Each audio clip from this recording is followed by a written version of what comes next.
कर लेता हूँ। जी, विकी जी, बताएँ क्या कहना चाहते हैं? जी, नमस्ते संजनी सर।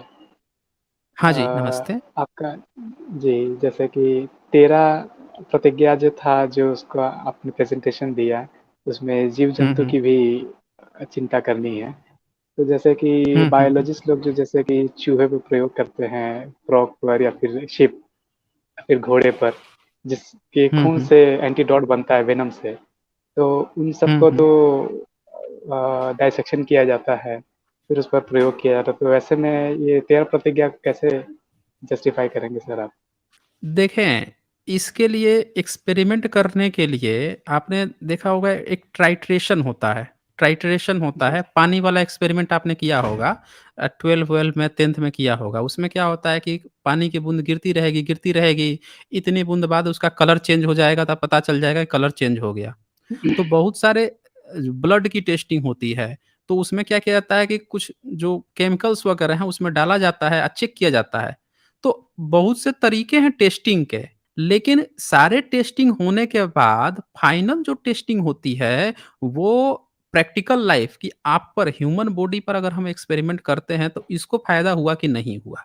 तो इसके लिए पहले जब तकनीक नहीं विकसित थी, तो ये लोग क्या करते थे सीधे-सीधे जानवर में ही, चूहे में घोंप दिए, चूहे में ही लगा दिए। अब आप विदेश में देखेंगे तो विदेश के ऐसे फिलॉसफर थे, क्रिश्चियनिटी को देख लीजिए, ऐसे फिलॉसफर थे कि महिलाओं में जीवात्मा ही नहीं मानते थे।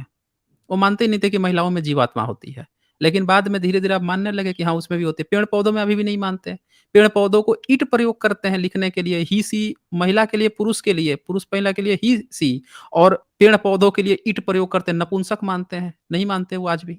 तो कई सारी चीज़ें धीरे-धीरे डेवलप होती हैं, लोग विकसित होते हैं। तो उसी तरह से पहले जो सीधे जानवर में घोंप देते थे, लेकिन अब बहुत ज़्यादा उन्नत कर गया है ना मेडिकल टेक्नोलॉजी।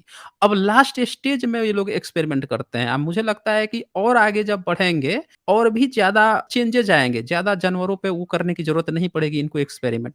शुरुआती दौर जो है, चूँकि नहीं डेवलप होता है, तो हमें बहुत चीज़ों की कीमत चुकानी पड़ती है। अब इंसान को ये लोग वैल्यू देते हैं अन्य जानवरों की तुलना में, अन्य जानवरों की तुलना में देते हैं। उसी तरह से कोई जानवर भी होगा ना, कोई साँप है या कोई हिरन है, वो भी अपने बच्चे की जो जान होगी, वो अन्य जीव-जंतुओं की तुलना में उसकी ज़्यादा केयर करेगा अपने बच्चे की। वो सोचेगा कि मेरा बच्चा बच जाए या मेरा बच्चा को ठीक से खाना मिल जाए। वो खाना भी लेकर आएगा तो ये थोड़ी देखेगा कि मेरे बगल में जो चींटी वगैरह है या मेरे बगल में जो और भी चिड़िया वगैरह है उसको भी खाना खिला दूँ, नहीं। हिरन भी जो होगा, हिरनी जो होगी, उसका जो बच्चा होगा उसको पहले लाके खाना खिला देगी। तो हर जीव-जंतु में ये चीज़ टेंडेंसी पाई गई है।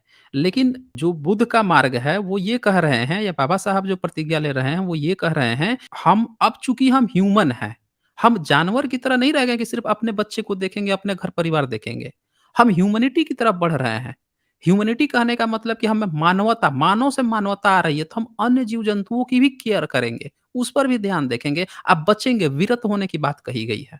विरत मतलब बचना है। ऐसा नहीं है कि बिल्कुल करना ही नहीं है, वो जैनियों का काम है, वो पूरी तरह से अहिंसक होते हैं। बुद्ध मार्ग में ऐसा नहीं है कि 100% अहिंसक की बात नहीं है, लेकिन बचने की बात कही गई है कि जितना हो सके उतना बचना चाहिए। ये चीज़ कही गई है। जी, विकी।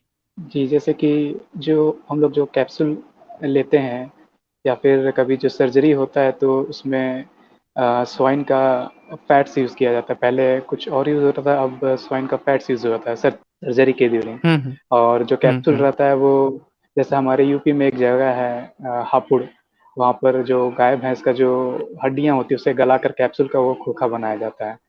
तो हुँ, ऐसे हुँ। में फिर ऐसे में ये कैसे, मतलब फिर वही चीज़ आ गया कि जीव-जंतु का तो फिर से वैसे प्रयोग होते ही जा रहा है। देखें, जब भारत में जो आज का आयुर्वेद है, जब आयुर हुआ करता था, चिकित्सा विज्ञान, तो जब आप चरक और सुश्रुत संहिता पढ़ेंगे, तो उसमें भी है कि घोड़े की लीद, मूत और जीव-जंतुओं के भी, गाय-वाय के भी मांस-वांस और घोड़ा पता नहीं किन कौन से जीव-जंतुओं के भी मांस का प्रयोग है उसमें।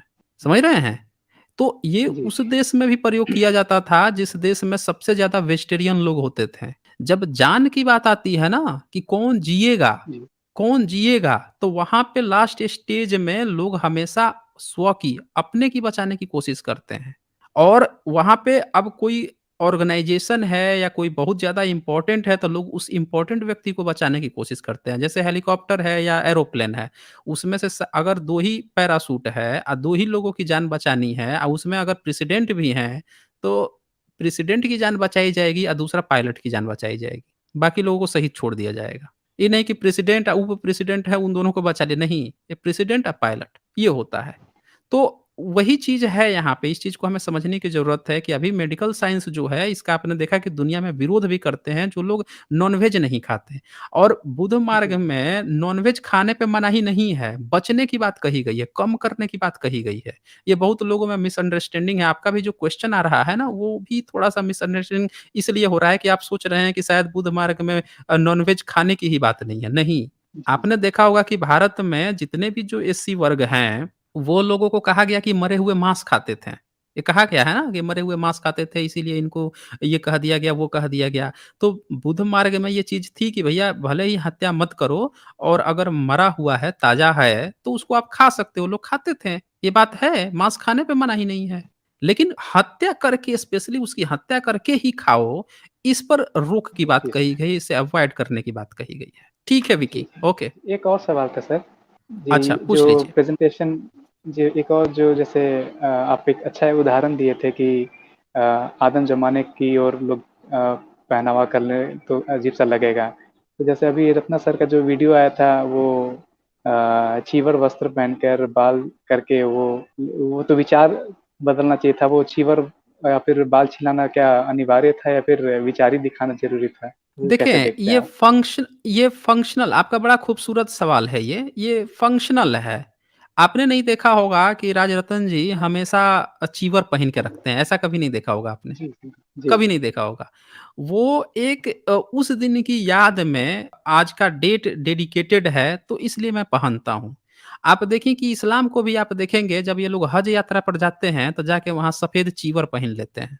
वहाँ पे जाके बुद्धिस्ट की तरह सफ़ेद चीवर पहन लेंगे, बाल-वाल मुड़ा-उड़ा लेंगे, पूरा चक्कर काट लेंगे बुद्धिस्ट की तरह। जैसे कंबोडिया में बुद्धिस्ट लोग एंटी क्लॉकवाइज़ करते हैं, उसी तरह कर लेते हैं। सोचते हैं हम मुस्लिम हैं, मुस्लिम। इनको पता भी नहीं है कि वो पूरा का परंपरा जो है, उस समय यही परंपरा बुद्ध मार्गियों का जो परंपरा था, उसी को कॉपी किया गया। जैसे इन्होंने जो मुसलमानी होती है, जो लिंग का जो विच्छेदन किया जाता है, वो परंपरा यहूदियों से कॉपी की, उसी तरह से और भी कुछ परंपराएँ ली है इन्होंने। इनको ये चीज़ें नहीं पता है कि ये सारी परंपराएँ कहाँ से आई है। लेकिन आप देखेंगे पूरी ज़िंदगी ये जैसे मन करे वैसे रहते हैं, लेकिन जब हज यात्रा पे जाएँगे तो इनको एक एक कपड़ा दिया जाएगा बुद्धिस्टों की तरह चीवर दिया जाएगा सफ़ेद उसी को लेके पूरी तरह से बुद्धिस्ट की तरह पहन लेंगे और कर लेंगे। लेकिन जब जी, उनसे आप जी। पूछेंगे कि ये बुद्धिस्ट ट्रेडिशन है तो वो इनकार कर देंगे। लेकिन वो परंपरा थी, उसको फ़ॉलो कर रहे हैं वो आज भी। उसी तरह से लोग जो हैं किसी एक दिन, साल में 1 दिन कोई अपनी याद के लिए, पुरखों की याद के लिए अगर कोई पहन ले रहा है, तो उसमें हमें कोई वैसी बुराई नहीं लगती है कि अगर कोई परंपरागत ट्रेंड कर दे कि नहीं तुमको पहनना है, थोप दे। जैसे कपड़े पहनने की आज़ादी है। आप अपना लुक रखें, दाढ़ी रखें, क्लीन शेव रखें, इसकी आज़ादी है। लेकिन कोई कहे कि नहीं हमारे पूर्वज दाढ़ी रखते थे, आपको रखना ही पड़ेगा। मूंछ छील के रहते थे, आपको मूंछ छील कर रहना ही पड़ेगा। तो ये फिर गड़बड़ है। ये फिर गड़बड़ है। जी, हाँ, वो जी, बैंडिशन नहीं होनी चाहिए, आज़ादी होनी चाहिए। जैसे मन करे वैसे लोग पहने, जैसे मन करे खाएँ, थोपना नहीं चाहिए। ये कहने का मतलब है। जी सर। जी, ठीक है। Okay, okay Vicky. जी, जी।